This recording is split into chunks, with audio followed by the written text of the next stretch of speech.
میں نے بہت لوگوں کو خوشحال ہوتے دیکھا ہے، بامراد ہوتے دیکھا ہے، قرضے اترتے اور قرضوں کے بوجھ ہٹتے میں نے یہ دیکھا ہے، اور بہت تجربہ، بارہا تجربہ اور زندگی کا ایک حصہ میرا گزرا ہے ان روحانی مشاہدات اور تجربات میں۔ آج بھی طالب علم ہوں میں نے اس کے بہت تجربات دیکھے اور بہت مشاہدات دیکھے۔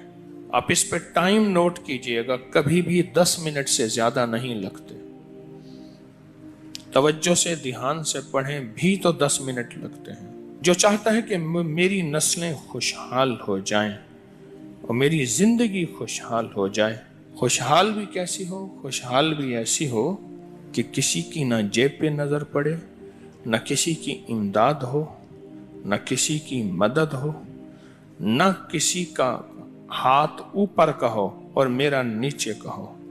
بالکل ایسا نہ ہو، ایسا نہ ہو۔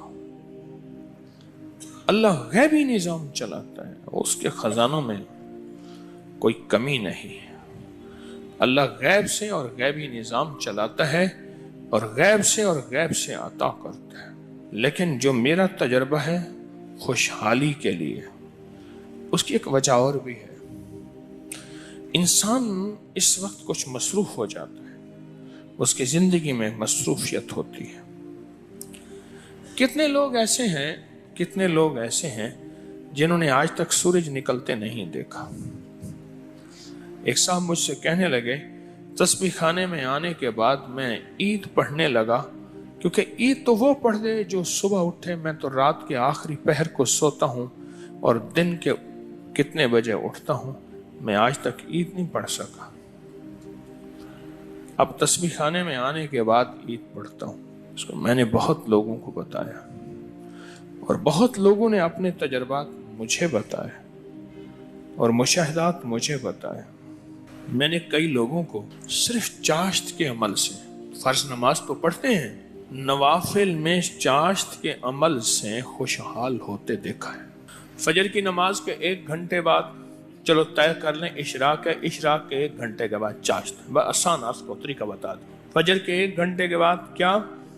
اشراق کے نفل، ٹھیک، اور اشراق سے 1 گھنٹے کے بعد چاشت کے نفل۔ دکان ہے، دفتر ہے، کاروبار ہے، جہاں بھی ہے وہاں ذرا تنہائی میں بیٹھ کے پڑھ لیں۔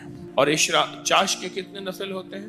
ہاں جی، کم از کم 4 نفل ہوتے ہیں۔ وہ 4 نفل ایک ہی سجدے سے بھی پڑھ سکتے ہیں، جدا جدا بھی پڑھ سکتے ہیں، یعنی چاروں ایک ہی سجدے سے پڑھ سکتے ہیں، جدا بھی پڑھ سکتے ہیں۔ جو یہ فیصلہ کر لے کہ میں نے اشراق پڑھنی ہے، چاشت میں یہ نفل چاشت کے پڑھنے ہیں، اچھا یہی نفل، یہی عمل اشراق میں بھی پڑھ سکتا ہے، لیکن میں نے جو تجربے کیے ہیں چاشت کے اشراق کے اپنے فائدے، اس کی اپنی تاثیر، نہ انکار ہمیشہ اقرار۔